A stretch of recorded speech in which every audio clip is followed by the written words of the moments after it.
Well, this was just delightful. The Thursday Murder Club adaptation was recently released to Netflix, and in my mind, it's a murder mystery done right. Well, almost right. Now, I consider myself to be a bit of a connoisseur in the murder mystery genre. See, I love my Poirots, Death in Paradise, Midsummer Murders. I've consumed countless hours of this type of content, and this is just, well, as I said, delightful. As many of you will know, in 2020, Richard Osman releases the Thursday Murder Club, which instantly becomes a hit. So when the teaser dropped a few months ago, I was hyped, and since watching it, I believe it was well worth the wait, although it still has its fair share of glaring issues. But before I get into them, we just gotta take a moment to appreciate the sheer perfection that is the cast. I'm sure you've heard it enough by now, but whoever at Netflix cooked up this group deserves a substantial raise, because we've got crowd favourites, icons in their golden years. For me, it's the budding relationship between the characters of Helen Mirren and Celia Imrie that by far carry the lineup. What does WTF mean? What the fuck?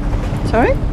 What the fuck? But we've also got Ben Kingsley, David Tennant, and of course Pierce Brosnan. Plus, as a little extra for Bond fans, Jonathan Pryce makes an appearance, so it's just like all of my favourite things in the world are reuniting to just make one super thing. How romantic. When casting all these seasoned personalities, you're basically guaranteed to have something special. Is Brosnan's accent all over the place? Yes, and it's utterly bizarre at times, but I can get past that. The cast is also strong in the sense that they're old enough to pass as retirement home dwellers, at a stretch, but young enough that they can keep on making sequels without, you know.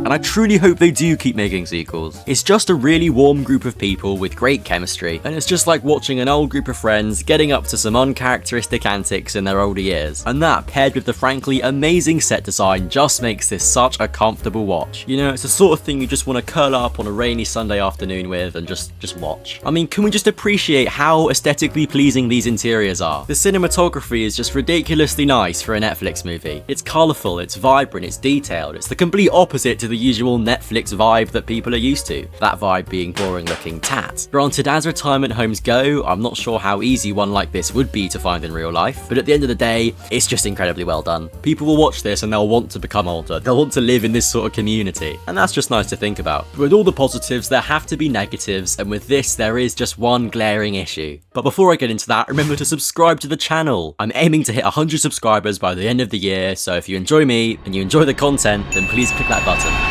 So as I said before, I haven't read the book, and now as I understand, it's a long story with a lot of moving parts, something difficult to adapt into a screenplay, I'll give them that. Now through my perspective, as someone who has no knowledge of the original story, I thought the film's plot was a little convoluted. I mean, smushing 400 pages into a 2-hour feature-length film does require some purging of certain story arcs, and I believe the remnants of that purging are still kicking about in some places. Without spoiling anything, it's a solid murder plot. Is it groundbreaking? No, I mean, it's fine. I didn't really get the usual murder mystery kick from the final reveal, which was slightly disappointing. I mean, you're taken through this big build-up all the way to a truly underwhelming killer reveal as the plot just sort of fizzles away as opposed to ending on a bang. I'm not saying I needed the classic tropes of everyone gathers in a room and the detective sort of lays everything out, but I would have at least liked to see a more logical reveal than what we actually got. It's very much a relationship-driven story, and I think diverting attention away from the flow of the actual murder mystery arc in this murder mystery film does hurt it to an extent. I've seen a lot of people talking about how this would have worked better as a mini-series, and I honestly back that so hard. Even without having read the book, seeing this play out in the more precise and methodical way it deserves would have been great to see. I mean, for a more character-driven story like this, the 2 hours doesn't really give a chance to develop any of the characters, and that's a problem that could have very easily been rectified with a series. Maybe a more faithful adaptation to the book would have been more suitable, as opposed to having a slightly more directionless, condensed story. Plus, with stuff like The Residents, the other one that I've forgotten the name of, and all of those Harlan Coben adaptations doing so well for Netflix, it does surprise me that we got a film format for this. This does seem like the ideal candidate for a 6 to 7 episode miniseries. But a film is great in the sense that it makes it really rewatchable. I mean, I'm way more inclined to go back to this as a 2-hour film, as opposed to strapping in for a 7-hour series, and I'm assuming that was the idea.